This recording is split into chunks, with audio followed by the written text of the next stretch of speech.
Fala pessoal, beleza? Sejam muito bem-vindos ao canal de resenhas dos Perdidos no Tempo.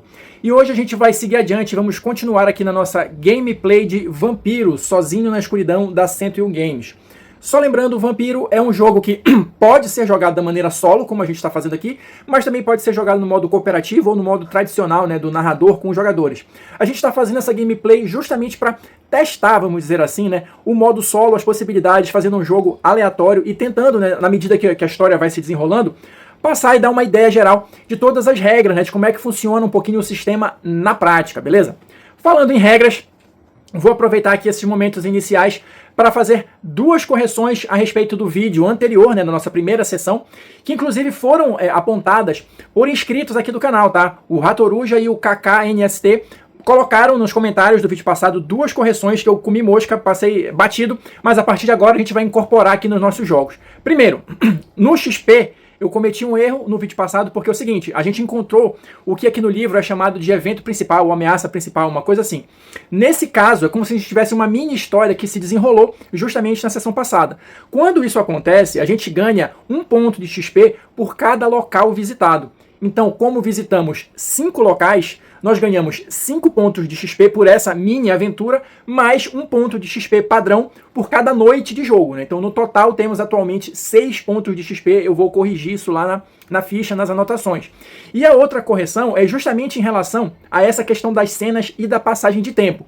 Na verdade, eu não fiz referência a isso, tá? Mas o que acontece?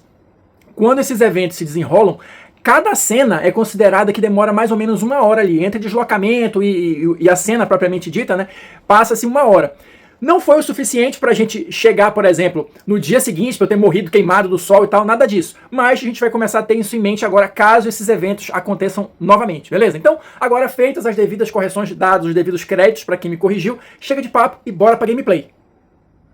Bom, vamos lá, pessoal, vamos retomar aqui a nossa gameplay. Estou aqui com os materiais e só revisando, né, o que eu acabei de comentar aqui na introdução, das alterações que eu fiz. Está aqui o nosso XP já alterado, né, para 6 pontos. Aqui, nas anotações que eu estou fazendo, né, de cada noite, eu só fiz complementar aqui também para a gente não se perder mais. Então, eu encontrei o Alejandro, que foi o outro vampiro que me levou para essa quest da sessão passada, 7 horas, porque por padrão no jogo a gente acorda às 6, eu levei 1 hora para chegar no outro setor, encontrei com ele, e aqui cada cena mais 1 hora. Tá? Então, em princípio, eu acabei voltando para o refúgio por volta de meia-noite. Então, com bastante tempo ainda até o nascer do sol.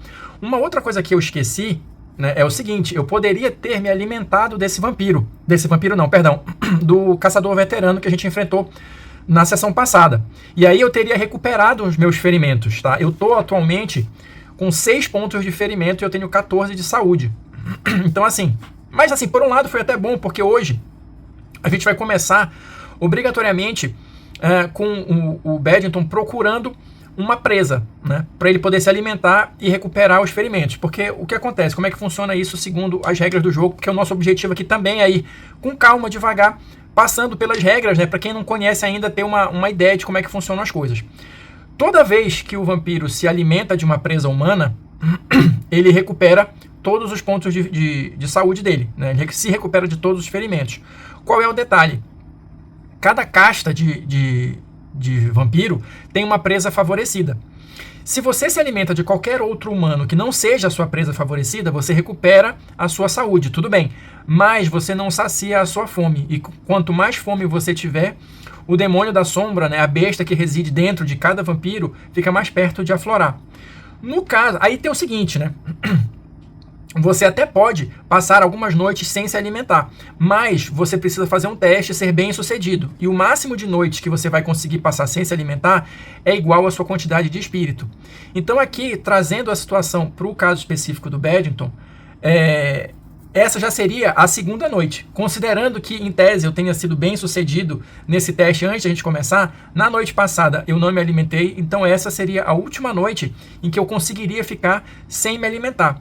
Somando isso ao fato de que eu já tenho 6 pontos de ferimento, a gente vai começar a sessão de hoje com o Badington procurando uma presa. Então vamos lá, pessoal. Para a gente começar aqui a nossa brincadeira, só fiz já começar aqui as nossas anotações. Estamos na noite 2 e a primeira coisa que eu vou fazer é procurar uma presa favorita na Cidade Velha. E eu vou começar essa busca às 19 horas. Por quê? Vamos só relembrar aqui. Aqui está a morada inicial, né, o refúgio. Na sessão passada a gente foi para esse lado, então hoje eu vou para o lado oposto. Eu vou para esse hexágono aqui, que ainda é Cidade Velha, tá? De Santo Agostinho. Então, para eu sair daqui para cá, eu levo 1 hora, porque novamente eu vou fazer isso a pé, tá? Vamos dizer que o Badington, ele prefere, né, esse meio de locomoção, a não ser quando ele precisa ir para locais mais distantes e tal, e aí ele pega, lembrando que eu tenho uma moto, tá? Mas por enquanto eu vou fazer as coisas a pé. Então eu saí daqui para cá com esse objetivo de procurar, né, uma presa favorita. Então eu chego nesse hexágono aqui 7 horas, que é justamente quando vai começar a nossa brincadeira. Agora, tem um detalhe aqui interessante. No caso da casta do Badington, olha só, qual é a presa favorita dele? Ele só consegue satisfazer completamente a sua sede de sangue caso mate sua presa ao se alimentar. Qualquer outra vítima não irá satisfazê-la por mais do que algumas horas. Ou seja, em tese, a minha presa favorita é qualquer tipo de presa, desde que eu mate ao me alimentar. Mas, para efeito de jogo, eu vou considerar que tem algum tipo especial ali, que ele acha que vai satisfazê-lo mais, ou que ele vai conseguir matar sem atrair muita atenção para ele, esse tipo de coisa. Porque, em princípio, pelo que está aqui no livro, desde que eu mate a presa ao me alimentar, isso já é a minha presa favorita, entendeu? Eu não tenho uma predileção por um tipo especial de pessoa ou alguma coisa assim. Isso é diferente do tipo de pessoa que se torna um GAC, tá? Aqui tem, tá? Os GAC têm predileção por corpos de pessoas que tenham sido vingativas e traiçoeiras e tal. Isso é para a pessoa se transformar num GAC, não para se alimentar, beleza? E como é que funciona essa mecânica aqui de presas, né? De caçada no solo 10, né? No vampiro. Eu vou fazer um teste de espírito, aliás, espírito não, perdão, mente e sobrevivência, tá? Porque tá bem aqui, mente e sobrevivência. E o tempo que eu vou gastar para encontrar ou não uma presa favorita depende do setor em que eu estiver, tá? Então eu tô no setor da Cidade Velha e eu faço um teste de mente e sobrevivência. Se eu tiver sucesso, eu encontro uma presa favorita, se não, não encontro, beleza? Se a gente avançar aqui mais um pouquinho, olha só, como eu estou na Cidade Velha, tá aqui nessa coluna, encontrar uma presa favorita na Cidade Velha demora 1 hora. Em outros locais, olha, por exemplo, no Centro Industrial, Porto e no Ermo, eu demoraria 2 horas para encontrar uma presa favorecida. Mas na Cidade Velha e na Cidade Nova é apenas 1 hora. Então, retomando aqui nossa linha de raciocínio, se eu cheguei lá às 19, caso eu consiga encontrar uma presa favorita, eu vou encontrar essa presa às 8 horas. Então, primeiro, vamos ver se eu consigo encontrá-la ou não, né? Se é um teste de mente mais sobrevivência, eu não tenho sobrevivência. Então eu vou jogar começando só com a minha quantidade de mente, que é 4, e não vou somar mais 2, porque eu não tenho essa perícia. Então eu tenho que tirar aqui no D10 de 6 para cima. Lembrando que a dificuldade padrão aqui é 10. Vamos ver como é que está a sorte do Badington GAC nessa segunda noite. Excelente. Então olha só, eu tirei um 8, até ultrapassei, né, a dificuldade. Nesse caso específico, eu nem sei como eu poderia, talvez eu encontrei ela em menos tempo, alguma coisa assim, porque cada vez que você ultrapassa a dificuldade padrão, você geralmente ganha ou reverte isso em algum tipo de bônus. Mas enfim, para efeitos de jogo, eu vou dizer aqui que eu encontrei a presa favorita.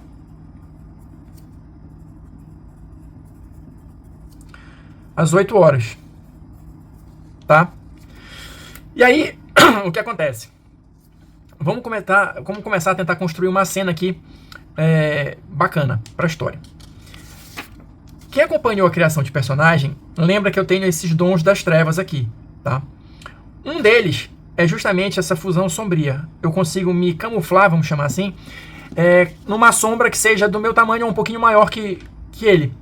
Então, eu vou fazer o seguinte, eu vou perguntar para o cenário, para o oráculo, uma vez que eu já localizei essa presa favorecida, se eu começo a acompanhá-la, né, tentando ser o mais furtivo possível, mas eu vou tentar emboscá-la em algum lugar. E para isso, eu vou tentar fazer essa fusão sombria.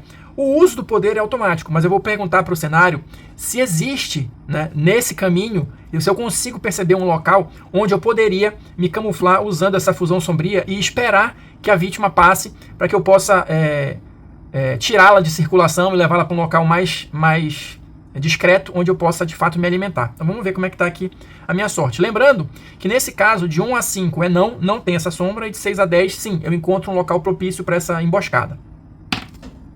10, hoje estou com sorte. Então, vamos dizer que o Badington acordou aquela noite e o peso da fome começou a se fazer mais presente.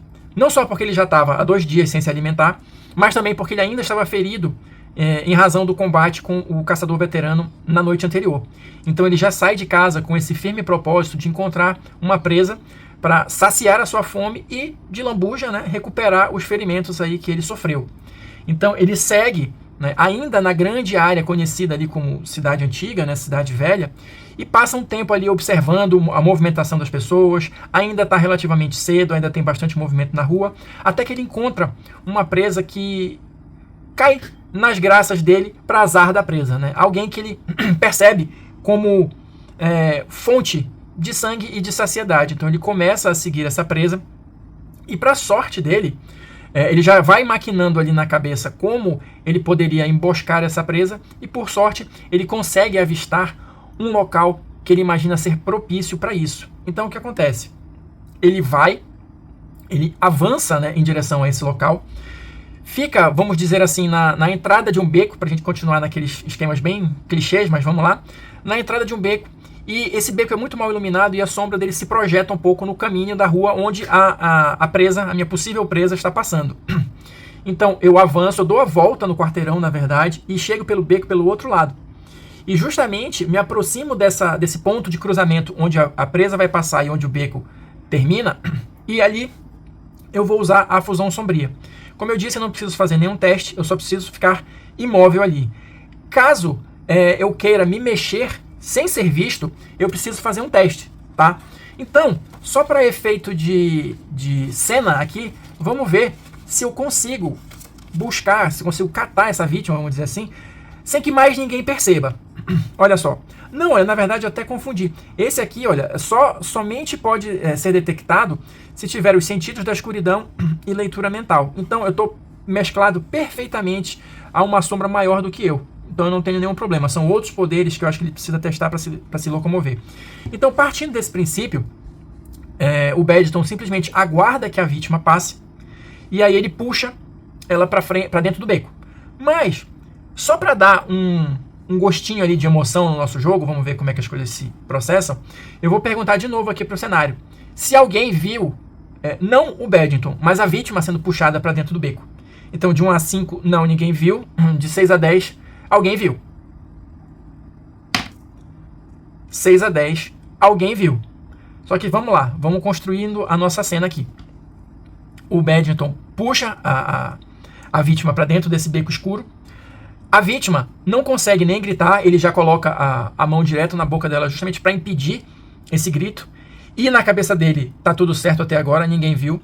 E ele deixa, ainda que momentaneamente, o demônio das sombras, né, a besta, aflorar. Como é que isso se manifesta aqui em termos de jogo? É nesse momento que as presas do vampiro ficam à mostra e os olhos dele se tornam completamente escuros, né?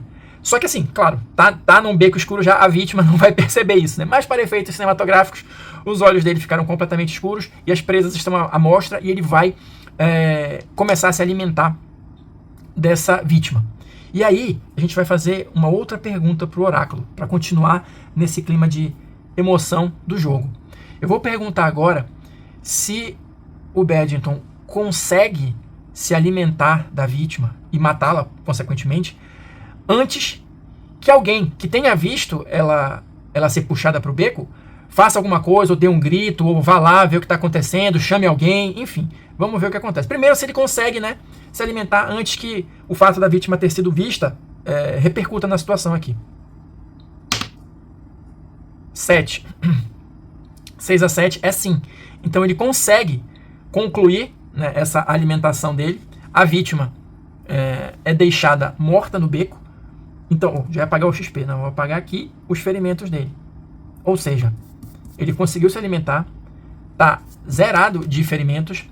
E, pra gente terminar de construir essa cena, no momento em que ele sorve o último gole e a vítima é deixada no chão lá, já sem vida, algumas pessoas chegam ali na beira do beco e começam a gritar se está tudo bem, perguntando se está tudo certo por ali e tal. Alguém liga uma lanterna e nesse momento que alguém liga uma lanterna, antes que ele possa ser localizado pelo facho de luz, ele corre, né, mais para dentro do beco e consegue... Vamos lá, mais um teste. Eu tô a fim de botar ele em problemas hoje, né? Ele consegue deixar o beco antes que alguém consiga enxergá-lo usando essa lanterna. Vamos lá. De 1 a 5, não. 6 a 10, sim. A sorte está do lado do Badington hoje. Ele consegue. Ainda que seja para efeitos cinematográficos por um triz, ele consegue deixar o beco no momento em que o facho de luz iria revelar a existência dele para as pessoas que foram tentar ajudar a pobre vítima que agora jaz sem vida ali no beco escuro clichê de Saint Augustine. Para a gente seguir adiante, como eu já me alimentei e estou satisfeito e zerado de ferimentos, eu vou continuar rodando ali pela Cidade Velha e agora a gente vai jogar um evento aleatório aqui na tabela da Cidade Velha, tá? Então, como é que funciona? Nesse caso aqui, eu vou jogar 2 dados, mas só para adiantar. Esse laranja vai indicar qual tabela a gente vai consultar, né? E o vermelhinho vai ser o evento específico. Então, vamos ver. Depois de saciado de ter escapado por um triz ali de ser descoberto, vamos ver o que a noite... Tá cedo ainda, né? O que a noite revela pro Badington. Reserva, melhor dizendo. 3 e 6. Então, eu vou olhar nessa primeira parte aqui da tabela, o evento 6. Você se depara com alguém. Role um encontro neutro na tabela 11. Foi assim que a gente se meteu numa enrascada na sessão passada. Vamos ver qual é o encontro neutro que a gente vai ter dessa vez na tabela 11. Deixa eu até deixar marcado isso aqui, pode ser que a gente precise voltar para lá. Então vamos lá. Mesma coisa, vou jogar os 2 dados aqui para agilizar. Encontro neutro. 2 e 4. Nessa primeira parte aqui, evento 4. Uma mulher está com o carro quebrado no acostamento e te pede ajuda. Bom, vamos lá. O Badington, depois de ter se alimentado ali, está caminhando, continuou vasculhando ali essa parte da cidade antiga para fazer a digestão, vamos chamar assim, né? E tá sempre, ele é um cara que eu imagino que gosta de estar sempre em contato, né, com a cidade, vendo o que está acontecendo, observando os acontecimentos, de repente escolhendo presas futuras, alguma coisa nesse sentido. Então ele está andando ali, quando ele vê, se depara com essa situação, que a mulher está com o carro quebrado, pedindo ajuda e tudo mais. Em circunstâncias outras, talvez ela já fosse a vítima, né, que ele escolheria. Mas como ele acabou de se saciar, ele, por mera curiosidade, vai lá até a mulher, pergunta, né, o que aconteceu, ela fala alguma coisa, ali tá com o capô do carro aberto e tal, pede ajuda para ele. Ele não entende muito de mecânica, tá?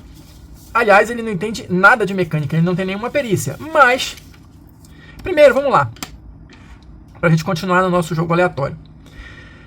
De 1 a 5, ele vai olhar e vai dizer, olha, sinto muito, posso fazer nada. De 6 a 10, ele vai tentar ajudar de alguma forma, muito embora ele não tenha nenhuma perícia específica para essa situação. Então vamos lá. 7. Como ele ainda está de muito boa vontade, ele escuta a mulher falando lá que o carro está quebrado e tudo. Ele olha ali, finge que entende alguma coisa e eu vou fazer um teste de mente, né? Mente 4, para ver se de fato ele pode ajudá-la de alguma forma. Se ele dá uma sorte ali, não, é só esse cabo aqui que tá solto, alguma coisa assim, muito embora ele não entenda muito de mecânica. Então vamos ver. 9. Milagrosamente, ele olha lá e diz para ela que, olha, senhora, teste lá o seu carro, porque eu acho que foi só essa mangueira aqui do combustível. Não, o combustível também é enrolado. Sei lá, a rebimboca da parafuseta que estava solta aqui e era só enroscar e agora o carro deve funcionar.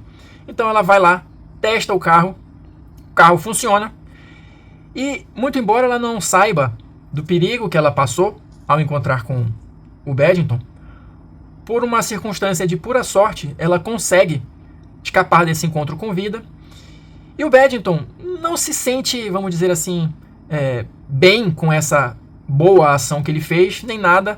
Para ele é só mais uma noite, mais uma coisa que ele fez, enquanto ele está ali fazendo a digestão. Ele não se sente bem nem mal com isso. Nesse caso, ele se dispôs ali a ajudar, podia ajudar, conseguiu, ajudou e pronto. Não quer dizer que ele tenha essa índole de sempre fazer algo dessa natureza. Então vamos lá, vou anotar aqui, né, só para a gente ter uma noção de tempo também, né? Mulher com carro quebrado. De repente a gente volta a encontrar com ela em algum momento aqui da história, né? Enfim. E vamos dizer, não é necessariamente uma cena como naquelas, mas pra gente ter esse acompanhamento de tempo, vamos dizer que até ele encontrar, resolver e tal, não sei o que, vamos dizer que já sejam umas 9 da noite, tá? E ele vai continuar dando esse rolê porque ainda tá cedo. Então vamos voltar lá pros eventos na Cidade Velha. Como eu disse, estou a fim de arranjar problemas para ele hoje, porque justamente é assim que o jogo se desenvolve. Vamos ver um segundo acontecimento para ele. Vamos lá. Segunda parte da tabela aqui, 9, né? E o evento 7. Olha, você descobre a morada escondida de um grupo de 4 ghouls. Agora eu queria problema conseguir, né? Morada de 4 ghouls. Vamos dizer que eu tenho encontrado isso lá por volta das 10 horas. Tá? Aqui, vamos fazer o seguinte. Vamos continuar testando a sorte do Badington. Na sessão passada, o vampiro que eu encontrei, o vampiro jovem que eu encontrei, o Alejandro, era um ghoul. Tá aqui, ó. Então, eu vou perguntar ao oráculo se essa morada é, por acaso, a morada do Alejandro. Porque já que ele é um ghoul jovem, ele pode morar ali junto com outros mais experientes e tal. De repente, né, alguém que esteja ajudando ele nesse início da vida vampírica, enfim. Então vamos lá. De 1 a 5, não é. De 6 a 10, é. Não, não é. Então vamos lá. Deixa eu dar uma olhadinha aqui nas estatísticas dos ghouls e a gente vai continuar desenrolando aqui a cena para ver se isso vai acabar num combate ou não. Vamos lá, pessoal. Pra gente seguir adiante aqui e ver se eu consigo tirar o Badington dessa enrascada aqui sem me ferrar muito. E pra gente construir a nossa cena também, primeiro vamos ver o seguinte. Vamos jogar aqui nessa tabela, pra ser de fato aleatório, qual é a idade desses vampiros, tá? O tipo, a gente já sabe que é ghoul porque é o que estava dito lá no evento, beleza. Mas vamos ver se são vampiros jovens, adultos ou anciões. Vamos lá. 3. Olhando aqui na tabela, 3, beleza, excelente. São vampiros jovens, tá? Então vamos começar a construir a cena. Vamos dizer que nessas andanças aí pela Cidade Velha, o Badington, ele está passando na frente de um antigo cemitério desativado. Os ghouls, segundo é descrito aqui no livro, eles são aquele tipo de vampiro mais monstruoso, eles têm uma predileção pela morte, eles costumam habitar esses locais mais lúgubres, mais sombrios, né, cemitérios, necrotérios, hospitais, esse tipo de coisa. Então, vamos criar a seguinte cena. Como eu estava passando próximo desse cemitério, para a gente continuar nos nossos clichês aqui em Santo Agostinho, e são vampiros jovens, eles, na verdade, supuseram que eu estava ali para trazer algum tipo de problema para eles. Então, eles já começaram ali a acompanhar a minha caminhada, e eu percebi a aproximação deles, decidi entrar no cemitério, né, para ver de fato o que estava acontecendo, e aí eles me cercaram. E eu, até esse momento, me mantenho numa postura de calma, de tranquilidade. Até porque eu imaginei, né, o Badington imaginou que seria a morada do Alejandro, né? Como eu joguei isso aqui, vamos dizer que eu estava supondo que seria, e aí eu percebi, na verdade, depois que não era, e acabei me colocando numa situação difícil. Pra gente ter um pouco de emoção também no jogo, e nem tudo sair exatamente como o personagem planeja, beleza? Então eu fiz uma associação ali que seria o covil do Alejandro, mas paguei pra ver e me dei mal. Pra gente continuar construindo aqui a cena, eu vou olhar aqui no final do livro, tem estatísticas prontas de diversos tipos de adversário, inclusive de vampiros, tá? Então tá aqui, olha. Como a gente sorteou que eram vampiros jovens, vou até botar aqui, para não esquecer, caso seja necessário, jovens. A postura deles é 8. Qual é a postura do Badington? 7. Ou seja, inicialmente, eu fico meio ressabiado com eles, né? Primeiro, por eles estarem em maior número. Segundo, por eles estarem no habitat natural deles, né? Vamos colocar dessa maneira. Então, eles têm uma certa dominância em relação ao Badington, pelo menos inicialmente. Como é que eu posso reverter essa situação? Eu vou tentar passar primeiro aqui pelas regras, depois a gente monta isso numa cena, tá? Eu posso fazer um teste aqui, olha, para tentar diminuir essa postura deles, ou seja, em termos narrativos, crescer para cima desses vampiros, tá? Então eu vou fazer o teste que funciona da seguinte maneira. É um teste social, tá? Então é um teste de espírito, que não é o melhor do Badington, tá? Então aqui, de fato, a gente vai jogar com a sorte. Olha, o espírito do Badington é 2. Eu preciso para ser bem sucedido, tirar de 8 para cima. Tá? Vamos ver primeiro o que acontece, e aí depois a gente vai continuando aqui na explicação da regra, caso, né, seja necessário. Vamos lá. Não. Então, olha só. O meu espírito é 2, com o resultado do dado 6 aqui eu consegui 8. Ou seja, eu não consigo crescer para cima deles, eu não consigo reverter essa situação de dominância, né, inicial que eles têm em relação a mim. Então, vamos dizer que eu esteja ali, eu entrei no cemitério, me coloquei naquela situação, percebi que fiz besteira, e eles me cercam, e vamos lá para o aleatório de novo. A postura deles é hostil ou não? Né? De 1 a 5, não é hostil. De 6 a 10, sim, é hostil. Não é hostil. Tá? 4, escapei. Então eles chegam, muito embora pareçam inicialmente ameaçadores, eles meio que só querem saber o que eu estou fazendo ali, por que eu estou andando naquele local, que aquele território ali é deles. Eu digo para eles manterem a calma, que na verdade eu estou aí procurando um conhecido meu, que eu achei que talvez se refugiasse nesse local também. E aí, vou mandar o nome do Alejandro aqui na parada, né? Para ver se ele consegue me safar dessa. Então vou perguntar pro oráculo se esses jovens, vampiros jovens, conhecem o Alejandro ou não, né? De 1 a 5 não conhecem, de 6 a 10 conhecem. Não conhecem. Eles dizem que nunca ouviram falar, que isso está parecendo conversa furada minha. Eu peço desculpas, digo que eu cometi um equívoco e que vou sair dali para não atrapalhar mais eles e não tenho a menor intenção de retornar a esse local. A postura deles não é combativa. Mas para a gente continuar aqui no aleatório, vamos lá, eu vou inventar um teste aqui. Não, vou perguntar lá pro oráculo se eles vão deixar eu ir embora na boa ou não. De 1 a 5 não, de 6 a 10 sim. Agora, hein? Não. Eles não deixam. Dizem que o covil deles foi descoberto e que agora eu não posso sair dali daquele jeito. Eles não sabem nem quem eu sou. Cheguei ali falando de um tal de Alejandro que eles também nunca ouviram falar. Então quem garante que a segurança do covil deles não vai ser comprometida pela minha presença ali? Eu vou tentar um último teste desesperado aqui. Já vou jogar inclusive com desvantagem, tá? Para ver se eu consigo mudar essa situação aqui através de um teste de espírito. Como é que funciona a desvantagem? Eu vou jogar 2 dados e vou ficar com o menor resultado. Ou seja, eu teria que ter 2 números excelentes aqui. Mas vamos lá, vamos ver o que acontece. Sorte é sorte, né? Não. Me ferrei mais ainda. Tento convencê-los mais uma vez de que isso não tem nada a ver, que eu não estou ali para causar problemas para ninguém, que eu não quero problema com ninguém, mas eles não abrem mão, né, de me deixar ir embora na boa. Então, eu digo para eles o seguinte: já que a gente não vai conseguir resolver isso pacificamente, sejam pelo menos honrados e vamos combater isso aqui de 1 para 1. Escolham aí o campeão de vocês, que a gente vai resolver isso então na porrada. 1 a 5, eles não aceitam. E aí provavelmente eu vou morrer. 6 a 10, eles aceitam e a gente tem uma chance aqui. Não. Eles não aceitam e vamos lá. Já tentei demais. Eles partem pra cima de mim, os 4. Né? E agora, provavelmente, a não ser que eu tenha muita sorte, encerraremos a minha aventura de vampiro sozinho na escuridão. Olha só, pessoal, na verdade, eu tenho um último recurso aqui desesperado, mas que no final das contas, eu acho que pode ser até mais interessante para o nosso jogo aqui e impedir que ele acabe. Por quê? Eu posso fugir do combate, tá?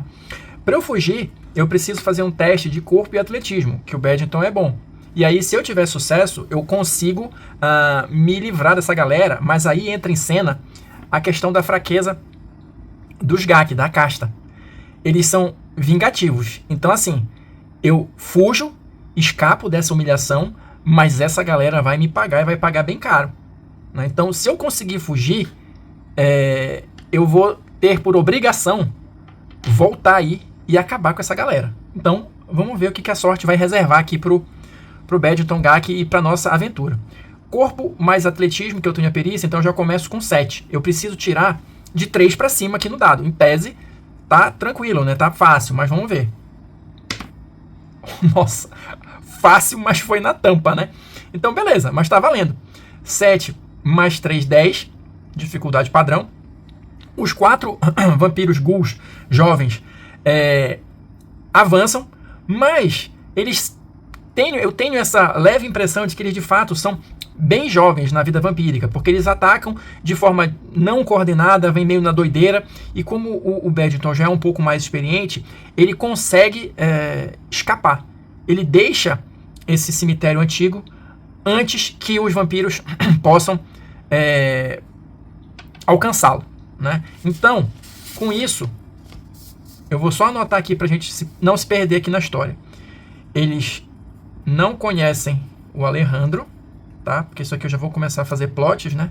Não conhecem o Alejandro. E eu consigo voltar para o meu refúgio, que eu já abusei da sorte hoje, por volta das 11 horas.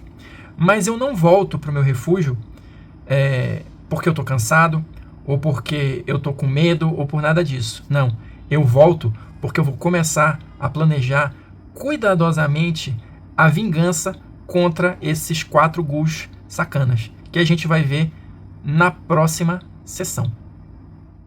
Então é isso, pessoal. Só para a gente fechar aqui, rapidinho, eu vou preparar para a próxima sessão, a partir das informações que tem aqui, eu já vou anotar as estatísticas, né, de cada um desses vampiros aqui, enfim, de repente sortear uns nomes para eles, só para a gente conseguir fazer um negócio bacaninho aqui e, como tudo indica, né, já na próxima sessão teremos um longo combate que, né, se eu tiver com sorte nos dados, termina favorável para o Badington.